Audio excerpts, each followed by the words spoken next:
दोस्तों good evening.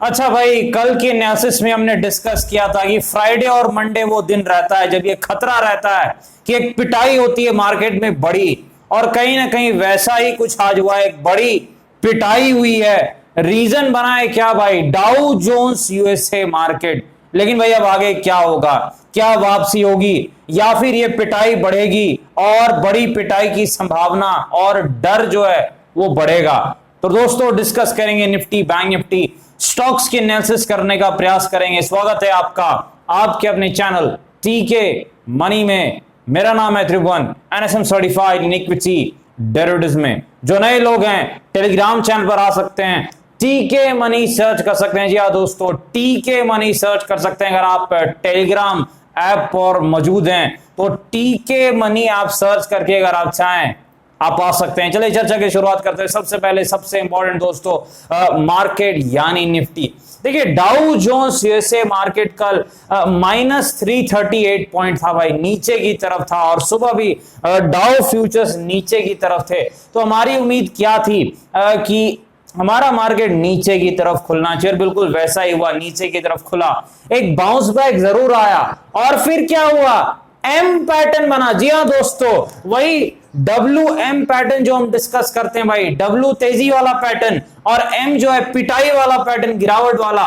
M pattern बना भाई मार्केट में, आप देख सकते हैं यहां पर 17,300 के आसपास एम पैटर्न बना, 17,300 के आसपास जो है एम पैटर्न बना। और फिर क्या हुआ? वही जो होती है, पिटाई हुई, जोर से पिटाई हुई। लगभग 150 पॉइंट की पिटाई देखने को मिली निफ्टी में। लेकिन अब आगे क्या? देखिए सबसे पहले विक्स कहां पर है? 18 के आसपास है विक्स, ये चीज आपको याद रखनी है। दूसरी चीज सपोर्ट रेजिस्टेंस, सारी चीजें कहां पर है वो हम डिस्कस करेंगे। तेजी मंदी कब करनी है वो भी हम डिस्कस करेंगे। देखिए एक लेवल मिल रहा है।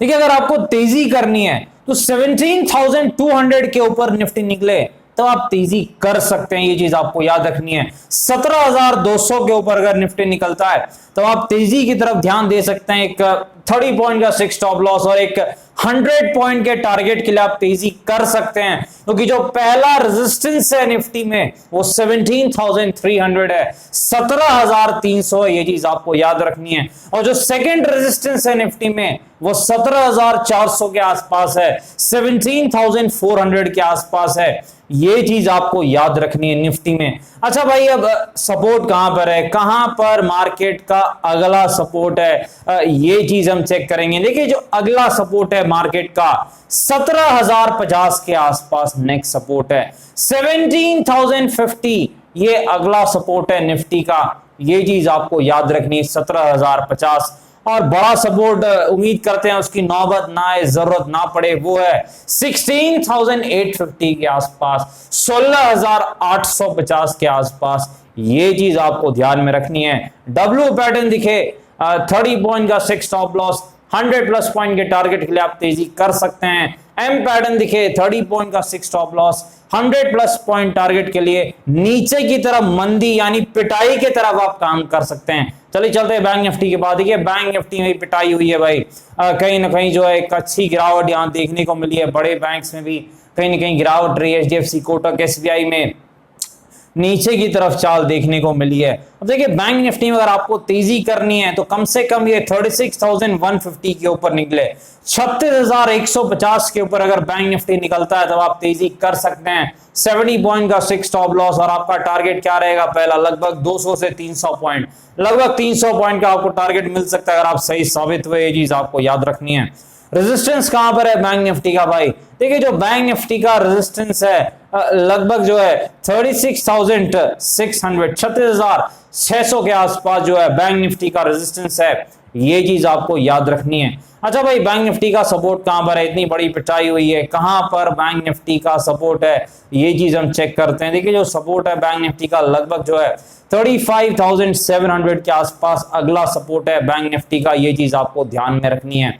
दूसरी चीज डब्ल्यू पैटर्न बैंक निफ्टी में अगर दिखे 70 पॉइंट का 6 स्टॉप लॉस, 300 पॉइंट के टारगेट के लिए आप तेजी कर सकते हैं। एम पैटर्न दिखे 70 पॉइंट का 6 स्टॉप लॉस, 300 पॉइंट के टारगेट के लिए आप मंदी पिटाई की तरफ काम कर सकते हैं। चलिए चलते हैं दोस्तों स्टॉक्स के पास।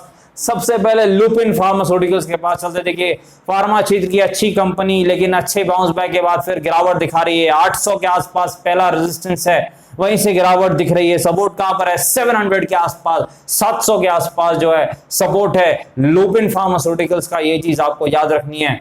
रेंज के जिस तरफ भी तोड़ेगा उस तरफ एक बड़ी चाल लुपिन फार्मास्यूटिकल दिखाएगा, ये चीज आपको याद रखनी है। इन्फोसिस के पास चलते। देखिए इन्फोसिस में बड़ी गिरावट के बाद कुछ कंसोलिडेशन और कुछ जो है एक टाइम पास का दौर चल रहा है इन्फोसिस में। इन्फोसिस जब तक 1650 के ऊपर नहीं निकलता है तब तक ये टेक्निकली मजबूत नहीं होगा, ये चीज आपको याद रखनी है। यानी शॉर्ट टर्म में थोड़ी और गिरावट का डर बना रहेगा जब तक 1650 यानी 1650 के ऊपर इन्फोसिस नहीं निकलता है। पहला सपोर्ट कहां पर है इन्फोसिस का? 1480 के आसपास, 1480 रुपए के आसपास पहला सपोर्ट है इन्फोसिस का, ये चीज आपको याद रखनी। फंडामेंटली स्ट्रॉन्ग स्टॉक है लॉन्ग टर्म के लिए, नीचे अच्छे भाव पर मिले तो कोई दिक्कत नहीं है। चलिए चलते हैं जुबिलेंट फूड के बाद। देखिए जुबिलेंट फूड में कहीं ना कहीं जो है यहां पर एक आज थोड़ी गिरावट देखने को मिली। कल की बड़ी तेजी के बाद जो है कॉर्पोरेट एक्शन हुआ था, एक अच्छी खासी तेजी देखने को मिली, फिर एक गिरावट है।